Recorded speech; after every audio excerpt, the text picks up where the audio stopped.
நேரடியாக சென்று வலியுறுத்தி தண்ணீரை பெற வேண்டும் என்று நினைப்பதுதான் நல்ல முயற்சி. அந்த முயற்சி வெற்றி பெற வேண்டும் என்பதுதான் எங்களுடைய கருத்தாக இருக்கிறது.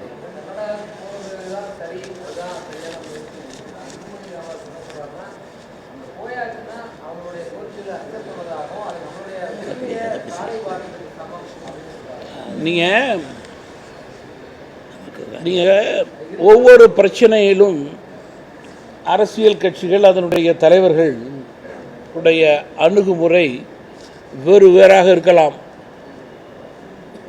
கருத்துக்கள் வேறாக இருக்கலாம், அணுகுமுறை வேறாக இருக்கலாம், வழி வேறாக இருக்கலாம். ஆனால் இறுதியாக எல்லோருடைய நிலையும் தண்ணீர் பெற வேண்டும் என்பதுதான். பாட்டாளி மக்கள் கட்சி தலைவருக்கும் தண்ணீர் பெற வேண்டும் என்பதுதான் இறுதியான நிலையாக இருக்க முடியும் என்பதில் மாற்று கருத்து இருக்க முடியாது. சில விவசாயிகளுக்கு கருத்து வேறுபாடுகள் இருக்கலாம். பெரும்பாலான விவசாயிகள், ஒட்டுமொத்த விவசாயிகள் குடி தண்ணீர் மட்டுமல்ல, விவசாய தண்ணீர் சாதாரண மக்களுக்கும் தேவை என்றால் 90% மேல் நம்முடைய முதல்வர் அங்கே சென்று நம்முடைய உரிமையை கேட்க வேண்டும், அது கடமை என்று நினைப்பதுதான் சரியாக இருக்கும். அதையும் தாண்டி படிப்படியாக நாம் செல்ல வேண்டிய பல வழிகள் இருக்கிறது, நீதிமன்றங்களும் இருக்கிறது.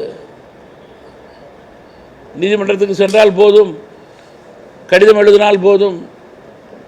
அதே போல் ஒத்த கருத்துடைய கட்சிகள் மீண்டும் பட்ஜெட் கூட்டத்தொடரில் பேசினால் போதும் என்று ஆளுங்கட்சியோ முதல்வரோ நினைக்கவில்லை என்பது விவசாயிகளுக்கு நல்ல செய்தி. நேரடியாக சென்று வலியுறுத்தி தண்ணீரை பெற வேண்டும் என்று நினைப்பதுதான் நல்ல முயற்சி. அந்த முயற்சி வெற்றி பெற வேண்டும் என்பதுதான் எங்களுடைய கருத்தாக இருக்கிறது.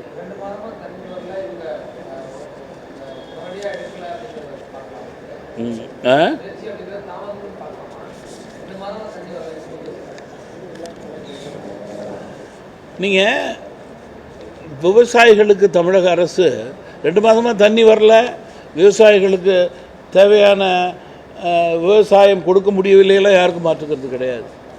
தண்ணீர் தனிப்பட்ட ஒருவருடைய பிரச்சனை அல்ல.